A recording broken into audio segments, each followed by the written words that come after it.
Welcome everybody on this kind of chilly midwinter day. We are kind of in the betwixt and between place. Wouldn't you say?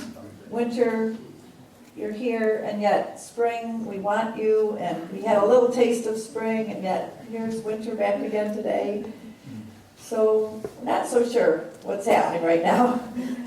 Some of us may be getting a little tired of welcoming the rain and the sleet and the snow and the cold winds, and so maybe some of us aren't even here today. I know quite a few of my friends have taken off to warmer climes like Hawaii and Mexico, but here we are.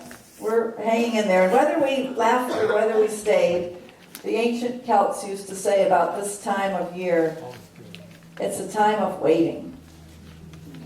It's a betwixt and between time. We're neither here nor quite there yet. Always a crossroads time. So in the Celtic or pagan calendar, it's called a crossroads or a cross-quarter holiday, right? We've got the equinoxes and the solstices, but this is one of the cross-quarter celebrations. Candlemas, it's called, or Imbolc.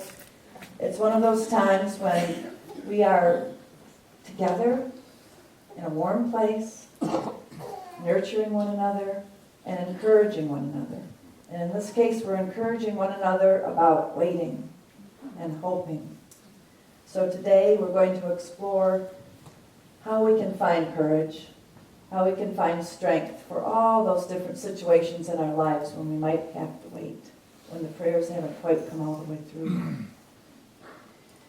So we welcome you to settle in right now into this particular moment in our weather time, in our life. It might be a betwixt and between moment, and it always helps to ground ourselves. To ground ourselves is a very stabilizing thing to do, and interesting that cultures of old, when they would gather in spiritual moments like this, they would always start in by a grounding meditation. So I'd like you to take some long, slow, deep breaths. Quieting your mind. Relaxing and focusing so that we can create this ritual space together. So as you sit there, it's easy to bring your focus down to your hips, to the base of your spine. And imagine that with each breath, you're stretching the root of you down into the root of the earth. It might help to close your eyes, to spark your imagination, to actually feel your root go down through the surface of this floor, of the grass or cement, and then even further into the rich, dark soil, the blankets of the planet. Feel the coolness of the earth as you go deeper, moving away from air and light. Keep breathing. With each breath, you allow your root to go even deeper through fresh underground springs and deep water tables. And soon you get down to the earth's crust. And here a space opens for your root to reach through the crust of the earth and down toward the heart of our planet. Whoa, notice any thoughts or sensations or images that come to you as you travel on this inner journey. Don't judge them, just observe them. Let them pass and keep breathing as your root moves into the mantle of the earth. You may begin to feel the warmth or the heat coming from the earth's core, the hearth, the heart, the molten core of our Mother Earth. Breathe in and allow your root to penetrate to the very heart of our Mother. And bask for a moment in your deep connection to the earth. Feel how grounded and centered you can be. Appreciate your body as a part of the body of this planet. And thank our Mother for the nurturance and the energy that she provides. And when you're ready, breathe in and begin to draw energy from this heart center into your root. And with each breath, draw up the power of this stability, this grounding, and this love. Imagine the energy rising through the earth's layers now, slowly, and with each breath, until it reaches again the base of your spine, sitting right here in this room. Breathing deeply, notice any colors or sensations, observing it all. Draw this energy now up through the base of your spine. Feel it red at your root chakra, coming up, the center of the earth connection coming into your body. Feel the warmth of the fire of the orange and the red glowing, coming up into your solar plexus, the center of your will and power. Breathe further now and draw it up into your heart chakra, the center of love, compassion, and forgiveness. And feel the flood of loving kindness envelop you as the energy of the earth rises upward in you. Notice it coming up into your throat chakra, the center of your communication. And then feel the energy rising to your third eye, the place of vision and inner sight. Let any thoughts or sensations come to you without judging them. And now allow the energy to rise up through the top of your head, through your crown chakra. And as it rises up, this warm life energy from planet Earth, imagine that it's almost like there's a force coming out of the top of your head that's like branches of a tree. And feel your branches reach upward and outward toward the heavens. And allow yourself to draw the energy of spirit through the leaves and branches. And sit for a few more seconds here, basking in your connection to both the earth and the heavens. You, the axis mundi between heaven and earth, the channel. Take a few more long, slow, deep breaths.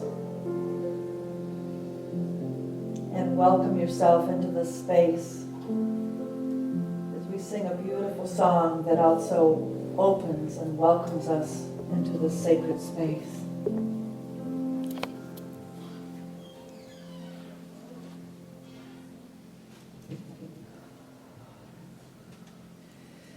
This is a favorite chant of many. I am opening up in sweet surrender to the luminous love light of the One. We'll also sing a verse that may not be as familiar. We are rising up like a phoenix from the fire. Spread your wings and let the Spirit take us higher. We are rising up like a phoenix from the fire. Spread your wings, let the Spirit take us higher.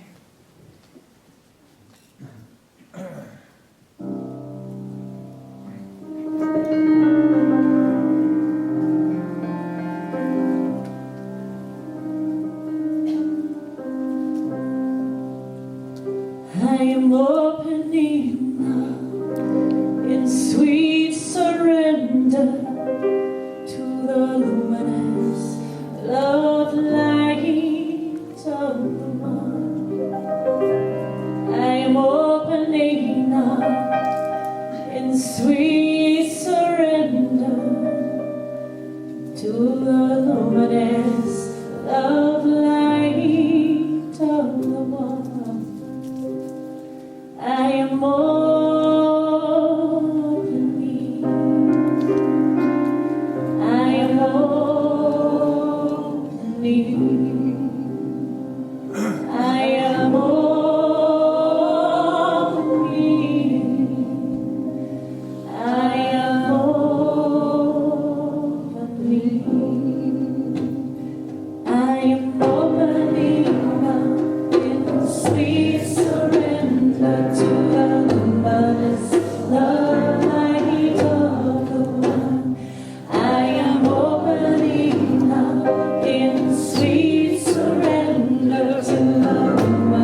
So we are gathering this day to celebrate the sacred festival of Imbolc, also called Candlemas.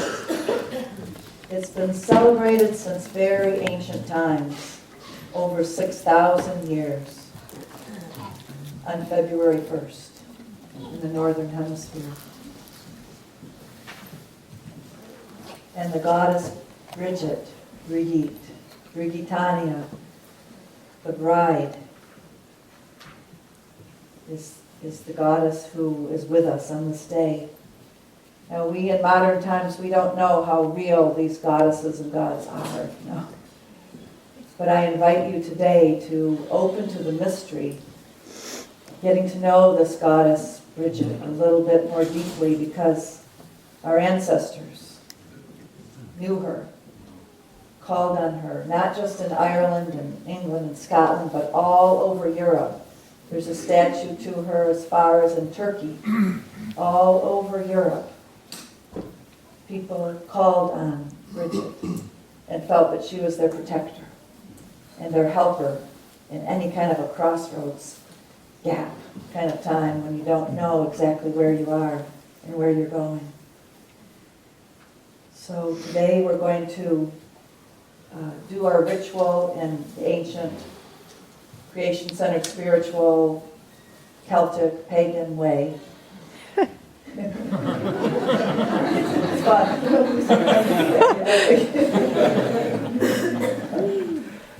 And I'm blessed to have our friend who was one of the founders of the Women's Goddess Temple here in town come and help me with this part of it.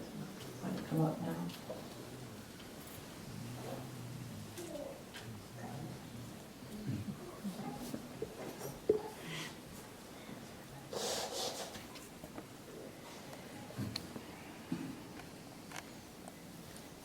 It's really wonderful that Ruth Rhiannon has brought a candle from the convent or the monastery of Kildare, which is founded by Bridget. Were you there in Ireland? You weren't, but it came from there. Yes, it was brought from there, and there's a ritual way of transferring the energy of a flame. And so this flame Yes. Was kept for many hundreds and hundreds of years in Kildare by the priestesses, they say. And at one point it went out and there's a gap. And then in 1933 it was relit and has been tended since then by various women. And so it was brought back to us. And we have some sheep's wool around here, tying with the Imbolc, and the ewe's milk was tying with the ewe's milk. And so I brought some candles. There's 50 of them. And it's possible that you could maybe share with a friend and receive the flame from somebody else in their home. And so the way that we transfer the flame, I transferred it to this candle this morning, and then we'll transfer it here. You can receive a candle and you light it, and then when you put it out, you lick your fingers and put the candle out with your fingers. And in that way, I was taught to transfer the flame. And then you can bring that home and do the same. And we'll do that at the end of our service, where you'll be able to come and get one of the candles and take it from this flame that's been lit from the flame of Kildare and take it home to your hearth. Okay, so we'll do that at the end. Here we are lighting the candle from Kildare, Temple of the Ancient Goddess Bridget.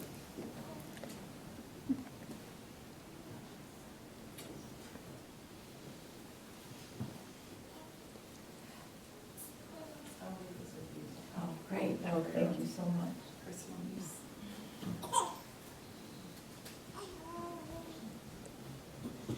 And Rael, is that how you say your name, Rael? Am I saying your name right? Ruth Rhiannon. Ruth Rhiannon. Yes. Ruth My Rhiannon. mentor is Rael Persini. Oh, Rael. Okay. Yes. Ruth Rhiannon. Ruth Rhiannon also brought this wonderful cross of Bridget. I didn't have one, and I was wishing for one, because I'm going to talk about it today and explain to you what it's about. So I just want to thank her for tuning in and bringing these wonderful little objects to make our celebration all the more authentic.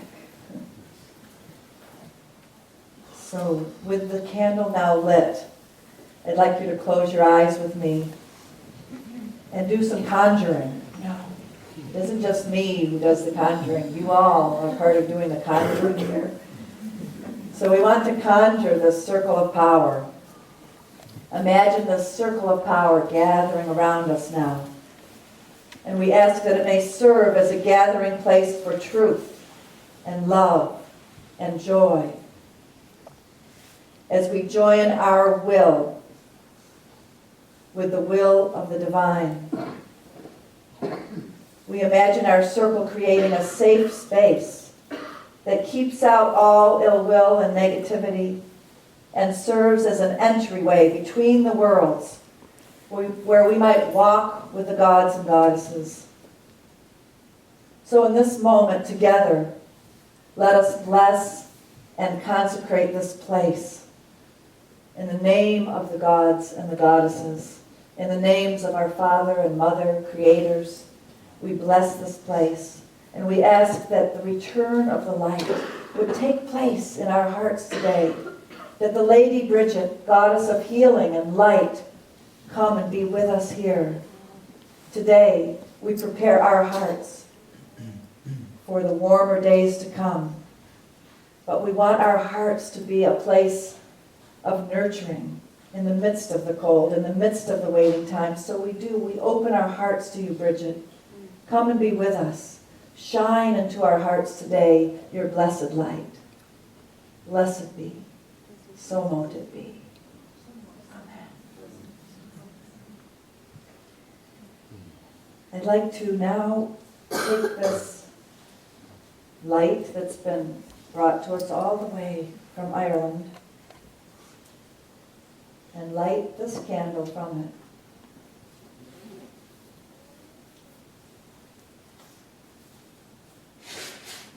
And This is part of the ancient ritual that's done at the Temple of Kildare and has been done for thousands of years, that when you light the hearth fire from the sacred flame, you pass it around to every person. And you take some of the light and welcome it into your being and into your heart. So as I'm passing the light to every person in this room, I will be further creating our sacred circle by welcoming the directions, and then we'll go into another song, chant together. So please continue to pass this until everyone in the room has received the light into their heart.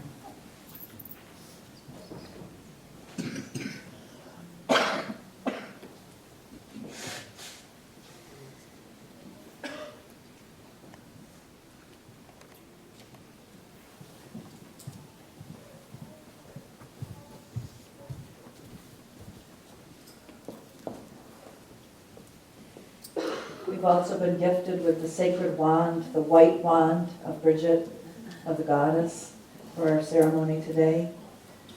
So I will use this wand to salute the directions, to continue to pass the light.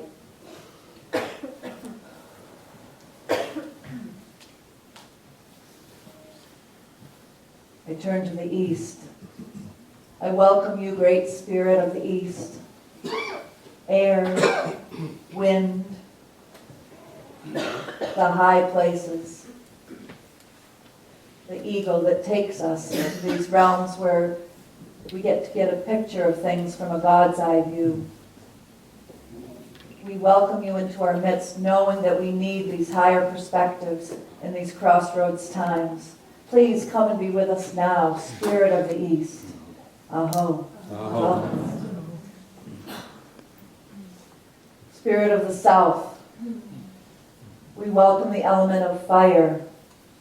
We welcome the passion that comes into our beings when we stand by the fire, look into the candle, receive the inspiration of the firelight, the warmth that comforts us in the midst of our darker, wintry times. We need you, Spirit of the South. We welcome you right here into our midst, to come and nurture our hearts, to give us the hope to go on. Come and be with us now, Spirit of the South. Aho. Aho. We turn to the west, and we welcome you, Spirit of the West. The sacred waters, the ancient wells of Ireland, where the healing waters flowed and miracles happened. We immerse ourselves right now in our imaginations in these sacred wells, splashing the water of life over us. We welcome the depths of our own emotions, our tears, our joyous tears as well. We welcome the cleansing power of water. Come and be with us today. Cleanse our hearts, cleanse our minds, so that we may go out from this place clarified and purified. Welcome, powers of the West. Aho. Aho. Now we turn to the north. We welcome you, great powers of the north, where the mountains rise from the earth, snow-capped, in all their beauty and grandeur, speaking to us of the ancient times, the times when we may have been there, and remembering in our hearts the old ways, the ways that have been on this planet, the ways of harmony for ages and ages. Bring them through us now, through our bodies. Ground in us the knowings that the cycles of life come and go, and that it's all okay, that we are the old ones and we are the new ones, same as before. So we welcome you, the wisdom of the north. Come and be with us now. And then with this wand of Bridget, we welcome the goddess. We welcome the powers of the earth, knowing that we have within us, as earthlings, the powers of the goddess, the powers of the great Bridget, the powers that have indwelt humans all through the centuries. We welcome the divine in us right now. And we also welcome the powers of the gods, the powers of the fathers, the sky god, the powers of the heavens, knowing that we too are star beings and that we have the enlightenment of the stars dwelling within us as well. So we welcome you, gods and goddesses, lords and ladies. Come into our midst right now. Help us feel a quickening in our own human beings, that we indeed are in the midst of, are in the presence of the divine. Come and be with us now. Aho.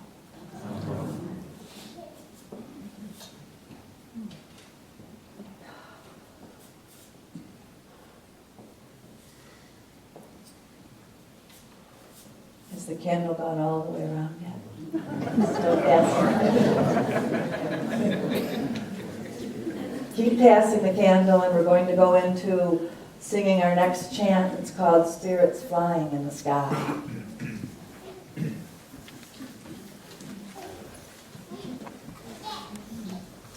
Thanks to Surya for inspiring this song.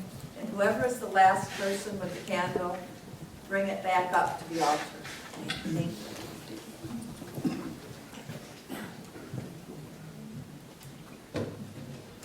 So you have the words to this chant.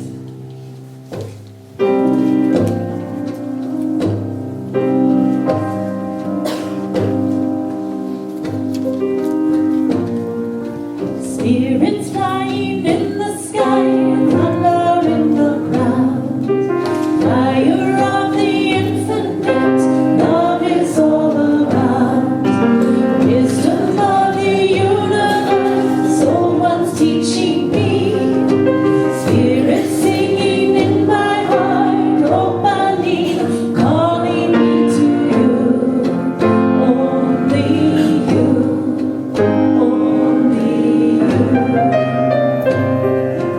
spirits flying in the sky, thunder in the ground, fire of the infinite, love is all around, wisdom of the universe, someone's teaching me, spirits singing in my heart, opening, calling me to you,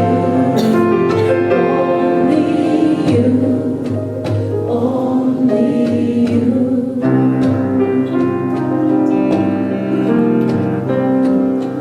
Spirits flying in the sky, thunder in the ground, fire of the infinite, love is all around, wisdom of the universe, someone's teaching me, spirits singing in my heart, opening, calling me to you, only you, only you. Sing it one more time. Spirits flying in the sky, thunder in the ground, fire of the infinite, love is all around, wisdom of the universe, someone's teaching me, spirits singing in my heart, opening, calling me to you, only you, only you, only you,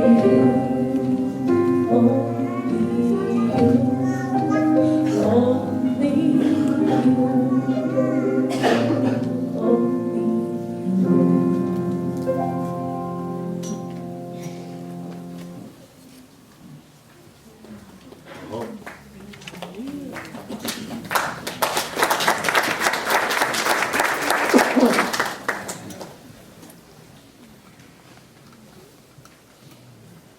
That is a beautiful song. We haven't sung that one before. Oh. The feeling of doing rituals like this and talking about Bridget takes me back to memories of being in Ireland. I finally got to visit there in 2013. My grandmother was from there. I'd always wanted to go back. and I heard that in 2013, the people of Ireland were gathering their people home, it was called. And you get off the airplane in the airport, and there was a huge banner that said, "Welcome home." So many, many people of Irish descent from all over the world got to come back to Ireland in 2013. And I and my daughter, we were so glad to be amongst them. As we went around to the different sacred sites, I kept noticing this unusual looking cross, woven of grasses.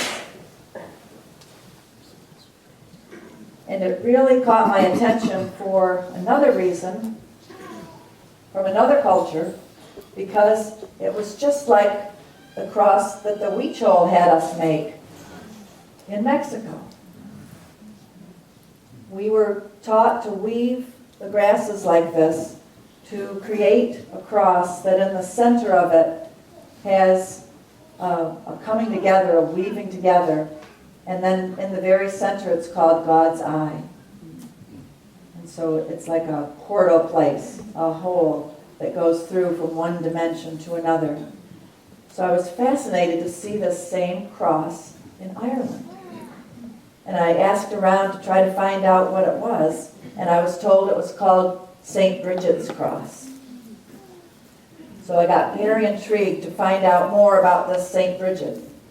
The story goes that a young woman named Bridget was sitting by her father's deathbed, and she wove a cross out of the reed covering from the floor.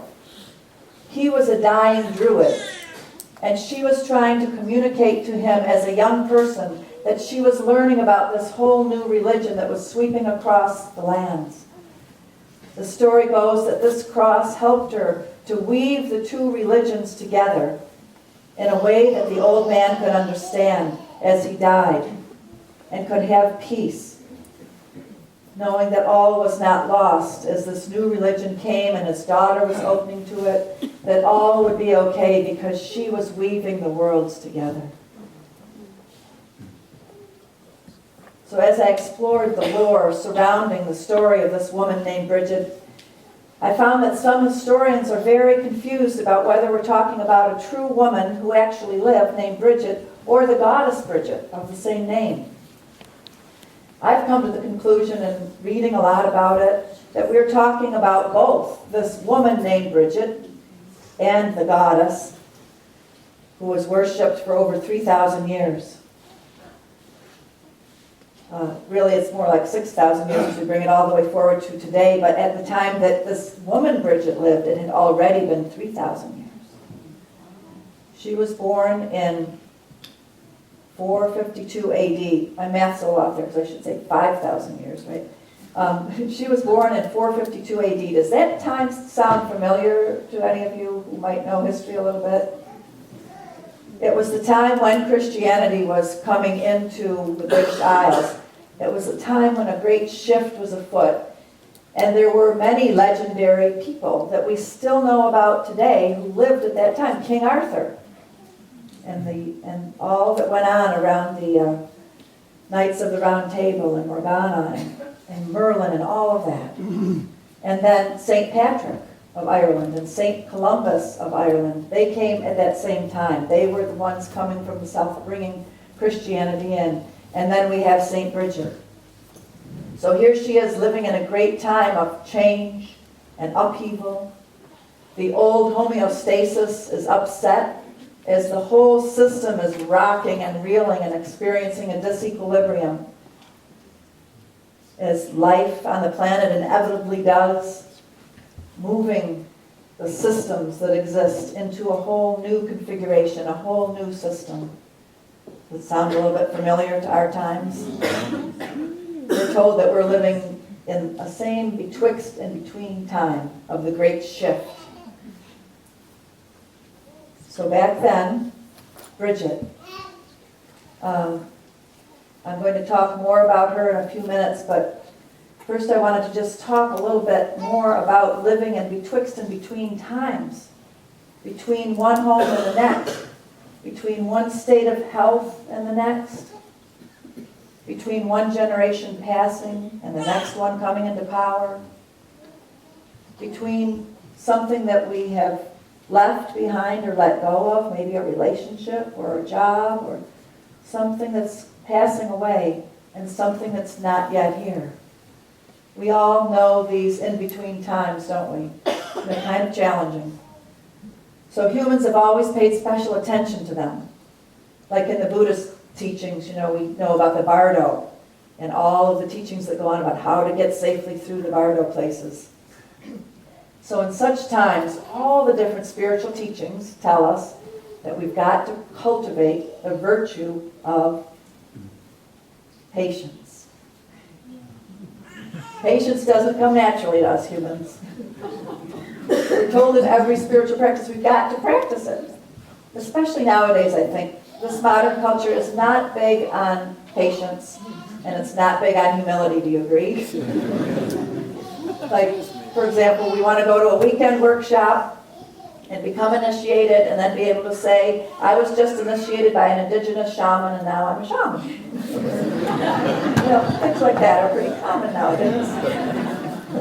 When I lived in Japan, they were really amazed at us North American Westerners who thought we could get things just like that, when they didn't dare call themselves a sensei unless it was in their lineage for hundreds of years before they would dare to say, I am a teacher of this or that.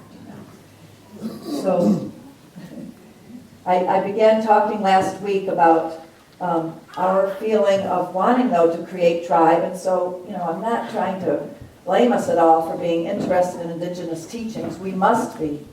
We've got to retribalize, right? Every one of us is the descendant of a tribe somewhere. We're made up of spirits of our ancestors. And our ancestors, if we reach back far enough, lived in tribes. They lived on the earth. They lived in harmony with nature. And they did this in order to keep the great balance, to keep the great harmony.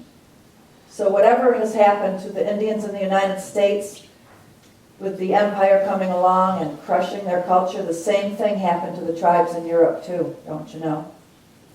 Go and study your own tribal ancestry and see how they got civilized. So we're talking here about one of those times in Europe when the empire, the Roman Empire in this case, was coming across the lands of the Celtic, Druidic, nature-based spiritual religion. And there was this great shakeup. It's been said that people living in these times of this great shift like that, cultural shift, can be compared to living in a crater. When you picture a crater, you could picture like a big hole in the earth made by a meteorite, but you could also picture like a crevice in the earth. But either way, a crater doesn't have a lot of trees or green or nurturance. A crater is a barren kind of place. So it's said that people that are living in times of great shift, it's as if they're living in a crater. Hard to be there in a place where there's not the old nurturance, the same things that we've been used to. So our cultivation of patience is one of our practices when we're people of the crater.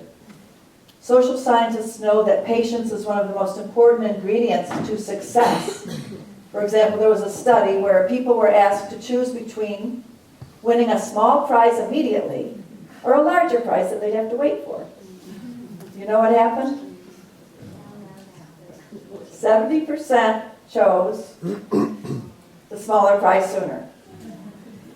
But then they did follow-up studies, and follow-up questions revealed that those who chose to wait ended up treasuring the reward more highly than those who claimed their prize immediately, even in cases where the prizes were identical. So researchers found another reason to opt out of instant gratification is that they noticed that the act of waiting itself actually increases our capacity for patience. These days, technology may have rendered the need to wait all but obsolete, but patience, as both a rational and a spiritual practice, does hold hidden treasures like willpower, anticipation, gratitude, appreciation, faith.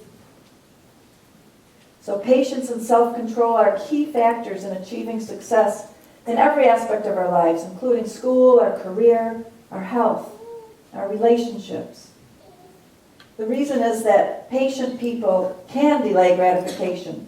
They can go into the silence. They can live in the crater. They can control their impulses to want to jump out for an immediate prize when there is a larger prize waiting, the creation of a whole new culture. So patience is the key to successful outcomes. How can we strengthen our patience muscle? Maybe some of you have done some of these things. Here's a few suggestions. Incorporate waiting periods into every selection process that you might be able to choose immediately.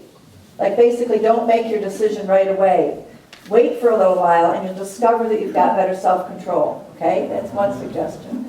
Another one is try thinking of patience as a gift that you're giving to yourself and others. If good things come to those who wait, imagine the joy of sharing your success with your loved ones when it finally does come to pass. And then another idea, turning waiting in patience into a real practice. Like, how does it feel when you're waiting? Notice it in your body. Notice it in your mind. Notice it spiritually. Learn to recognize and welcome patience as you would a friendly challenge. The final one, turn patience into a waiting game. Just thinking about how long you've been waiting, a scientist said, could be enough to increase your patience and self-control. So then you can give yourself a self-confidence boost. Say, I have been waiting for this for a whole week. So you can make yourself feel like a strong winner by playing this little game with yourself. Okay. So, cultivating patience in these betwixt and between times. One of my favorite verses from Isaiah is, those who wait on the Lord shall renew their strength. They shall mount up on wings as eagles. They shall run and not be weary. They shall walk and not faint. Yea, those who wait upon the Lord shall find God within. You'll become stronger within if you wait. When you wait with patience and with faith, there's a new beginning that is forming itself in these gap times, in the darkness. Something is happening. If you're a gardener, you know that. You know, plant the seeds and they will grow, but they've got to gestate for a while. Plant those bulbs in the fall and they stay dormant under the earth, but in the spring the crocuses do come up. So this is a time that we're not there yet, but the new beginning is coming. So it's a time to continue to be slow and wait and listen. Listen for Great Spirit. What is she speaking to us? What does infinite wisdom want to create through you? There's a poem by John O'Donohue that I've asked Ray to come and read for us. I love John O'Donohue. Oh, not Ray, but my two other friends, Jenny and sorry, I got mixed up with the person. Yeah. Thank you so much. I'm so glad that you're reading it because you're Celtic friends of mine who have been involved in, Druidic teachings for a long time. So this reading of this Irish poem, I really, is it on?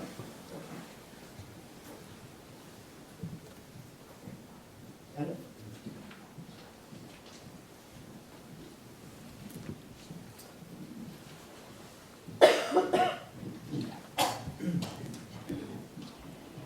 For a new beginning.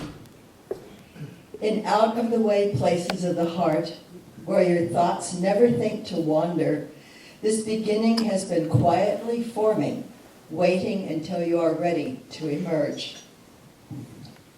For a long time it has watched your desire, feeling the emptiness growing inside you, noticing how you willed yourself on, still unable to leave what you had outgrown. It watched you play with the seduction of safety and the gray promises that sameness whispered. heard the waves of turmoil rise and relent, wondered, would you always live like this? Then the delight when your courage kindled, and out you stepped onto new ground, your eyes young again with energy and dream, a path of plenitude opening before you. Though your destination is not yet clear, you can trust the promise of this opening. Unfurl yourself into the grace of beginning that is one with your life's desires. Awaken your spirit to adventure, hold nothing back, learn to find ease in risk. Soon you will be home in a new rhythm for your soul senses the world that awaits you.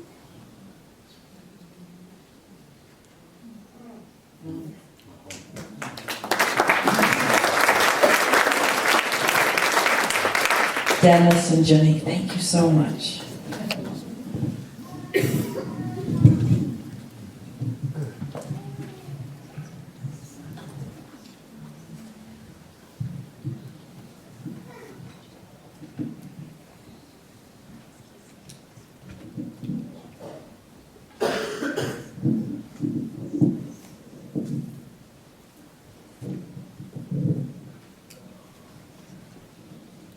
There was a musical artist, Michael Hedges. Some of you may be familiar with him. He was known as a songwriter, but also really as a guitarist. And I think it was maybe 1999 that he was killed suddenly in a car accident. And at the time he was working on this album. And this song, Spring Buds, was incomplete at the time of his death. And it's really lovely. And luckily, his friends, David Crosby and Graham Nash, found what he had of it, even in its incomplete state, and brought it to fruition in the studio and produced this version that he started.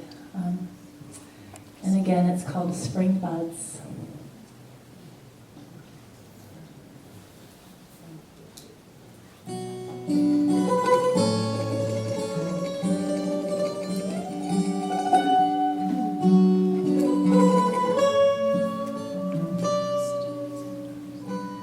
On the last naked day of winter, on the eve of a fateful thought, I was imprisoned in frozen pieces of heartbroken thoughts.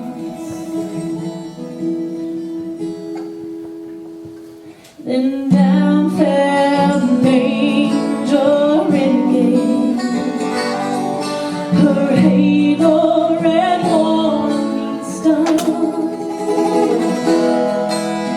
Wounded by the doom of the comet, she was sealed with a scar.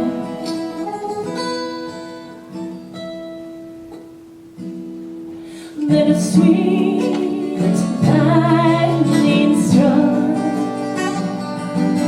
and the earth opened us like spring buds.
handle still goes.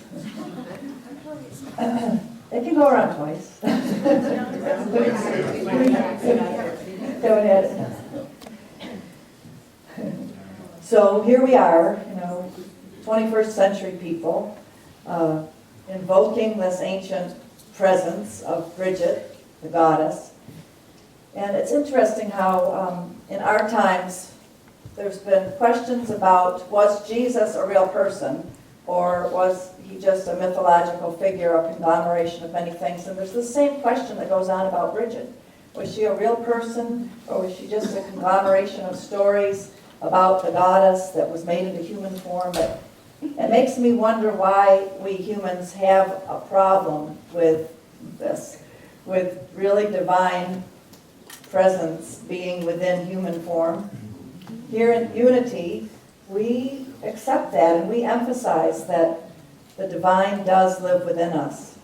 But all too often, religions separate that out, and they get afraid of the power of that, afraid of the truth of that the power of the creator of the universe could be here in our midst. So Bridget is one of these kind of figures, like a Christ figure. And that yet she was human. And I asked Ray to come forward and read a poem to us about Bridget that is a funny poem that brings humor about who she was, because she was a very human child, and she did things that upset her human father. So, Ray, would you come read this poem?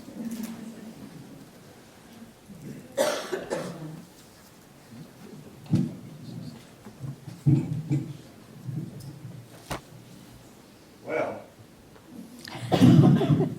St. Bridget was a problem child.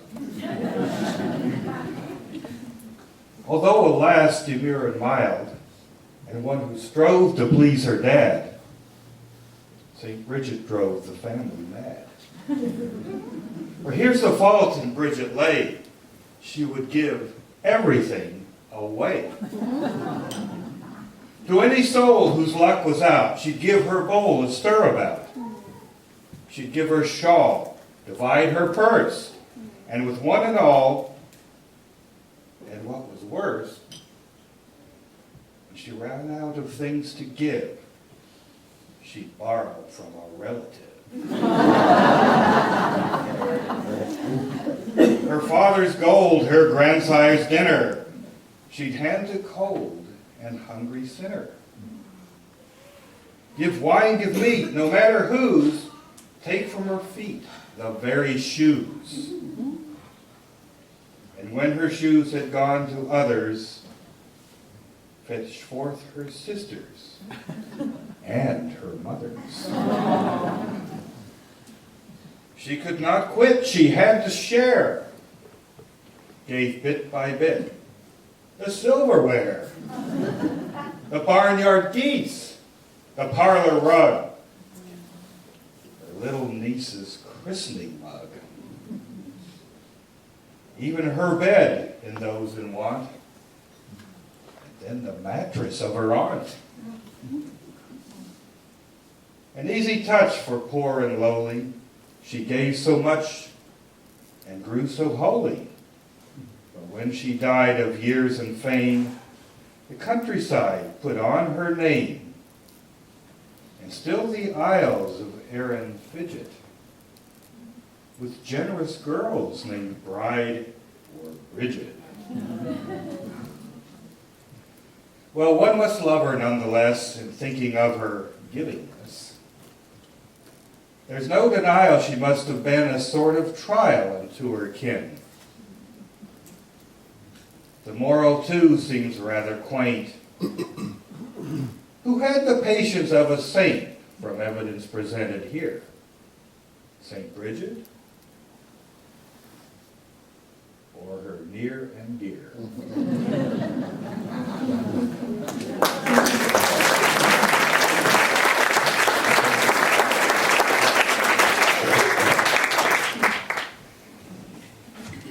So it's good to get in touch with the humanity of a saint, right? A saint. She was born, she lived in a human body in that century, in 400s AD. to a pagan noble of Leicester County. He was a pagan father, a Druid, and he had a slave named Brosek, who was a Christian. They were lovers, and she became pregnant. His wife was jealous, so Brosek was sold when she was pregnant. And he sold her to another Druid priest, or to a priest. He wasn't a priest, he was just a Druid man. And then when this Brosek mother went out at sunrise one day with a vessel of milk in her hands,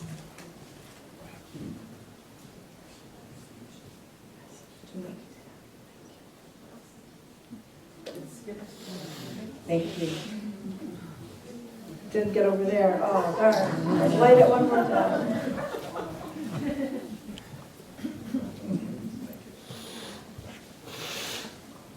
Anyway, so where are we at with the story? So she gets up one morning at sunrise, and she's a maid, and she's carrying the milk of the sheep that have just been milked, and the new little babies are being born in the midwinter. And she had one foot over the threshold and the other foot still inside. And right at that moment, Bridget was born on the threshold. The women gathered round and washed the baby in the milk of the sheep still in her mother's hand. This little Bridget was strong and clear-minded from the very beginning. It was said that everything her hand touched increased. She grew up in her wealthy father's home, but she took the habit of giving everything away, like you heard in the poem, to the poor and needy. I find this interesting because it's said about Jesus, the Son of Man hath no place to rest his head. And in this poem you heard that she even gave away her bed. And so one of the rituals that's done at Imbolc time in Celtic circles is that they actually bring a small bed and put a little dolly, a Bridget doll, and they lay the wand across the bed. It's a fertility symbol, but they're symbolizing that they're giving back the bed to Bridget. And they're welcoming her. Please come and rest with us.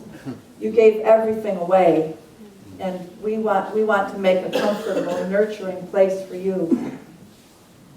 She gave up her wealthy father's home, too. He wanted her to marry a noble, and he had arranged a marriage for her, but she would have none of that. She wanted to remain her sovereign self, and so she started a monastery.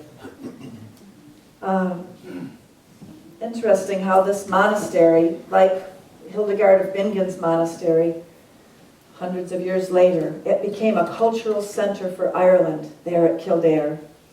Kildare means the place of the oak.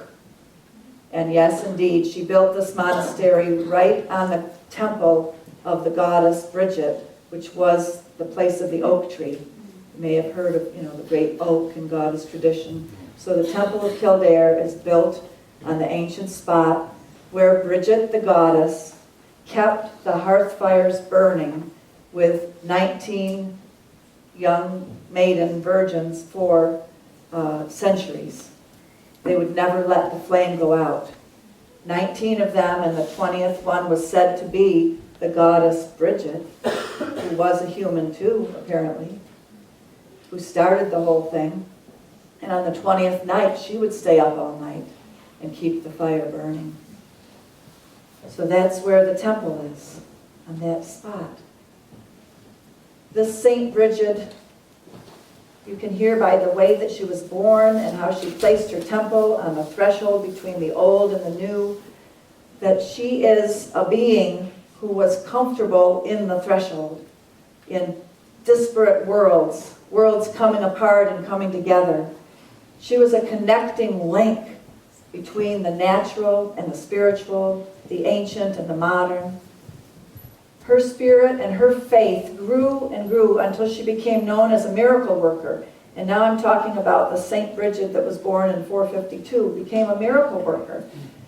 If there was a need, she found a way to meet it. And you can hear that in her generous giving of everything. If she saw someone in need, she found a way to get that need met, even if it took a miracle. And there's a story, there are many stories, but one that tells about that she was on a journey with her father, and one of his servants became very ill. So Bridget stopped the caravan when they found the sacred well, and she brought him waters from the sacred well, and he drank it, and it said that he was healed immediately. And he said that the waters tasted like the best ale. That made me think about water into wine. So eventually, the bishop of the new Christian Church of Ireland conferred upon her the sacrament of bishophood. Yes, a woman made a bishop. And when people challenged him, saying this wasn't right, he said, "This lady is indeed a bishop, more so than I am. I cannot take it away, what God has given." So she established a community of men and women at Convent Kildare. It became a great center for creativity and learning in the arts. In fact, it became a whole cathedral city. And she became the main source of protection and healing for the common folk of all of Ireland. Always the common folk pray to Bridget. And then it spread all over Europe. She was a nurturer of creativity, of truth-telling. In both men and women students, she nurtured their creativity. So one of the things that we have still to this day when you go to visit Ireland, you can see the Book of Kells. It's a beautifully illustrated gospel of the four gospels made in the ancient Celtic knotted artwork. So she created in that Book of Kells this statement about the old and the new coming together. You realize what that is, you know. She wasn't going to let the goddess worship of all of those centuries, people knowing how to have the great harmony and live in the great harmony, be stamped out and erased. That's the same thing that the Huichol did. They were a people who were able to do their inner work and their shadow work so that the conquistadors, when they came to Mexico, couldn't wipe them out, as often happened, but instead they were able to incorporate the Catholicism within their beliefs. And that's what Bridget did. She became, therefore, a true source of protection all over Europe for the ancient ways. She was a nurturer and a very real sense of harmony on this planet. And why do we talk about her even today?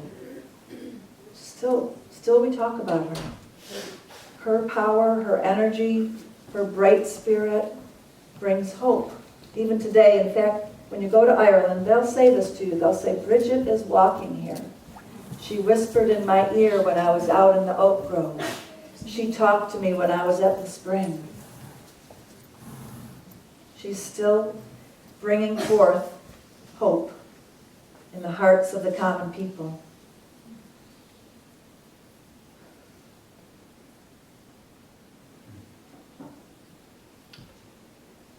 I think that it's significant that we are still remembering and doing ancient Celtic, bardic, pagan rituals in our times. They were it was not common to do that, in very recent times, but many of us in our lifetime have found them out again. I remember in my 20s when I found the book The Spiral Dance by Starhawk. It was like something was awoken in me that I remembered from a long, long time ago.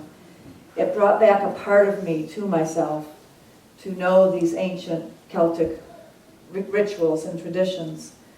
So it's very important that as we go through these shifting worlds, that we are the ones who are embodying and remembering the ancient ways of harmony on planet Earth. Yes, we've got to forge through to something entirely new and entirely different, but it's got to be informed by what has gone before. Sometimes don't you think that we are a generation who is doing it for those who come after us? We may not see it come all the way through in our times, this new creation, this new beginning that John O'Donoghue's poem was talking about. But we've got to have the patience, stay the course, keep waiting in this faith-filled place for what is forming itself in the great darkness of the shift. Bridget reminds us that connection is the key to this patience. She connected her father with herself as the daughter. She connected, through age, the young and the old.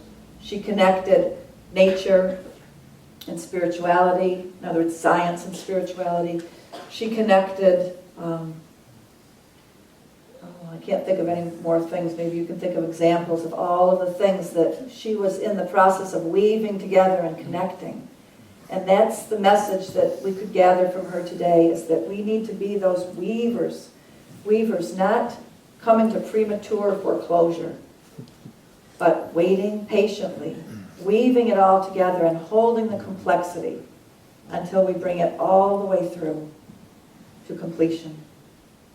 She reminds us that all of creation, and that includes every one of us, stands on the threshold of our physical home and the eternal home.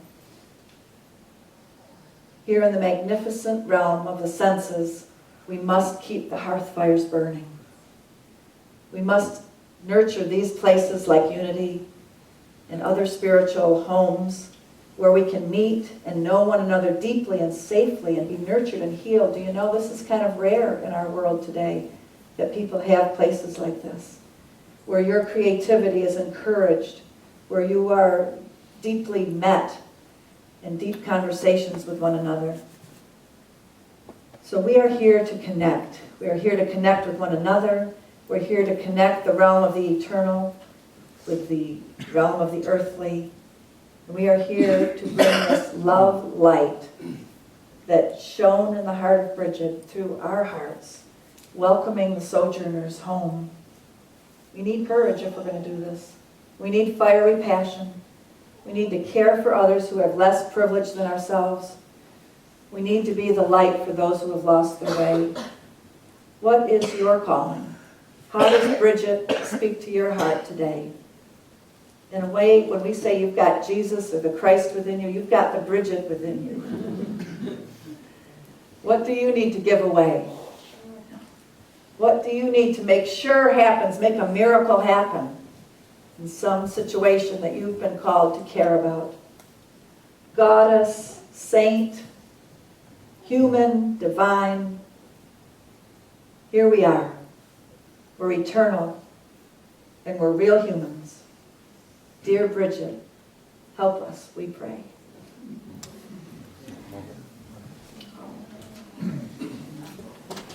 So, the candle finally went all the way around. Now we get to put it out again. Okay. Bridget!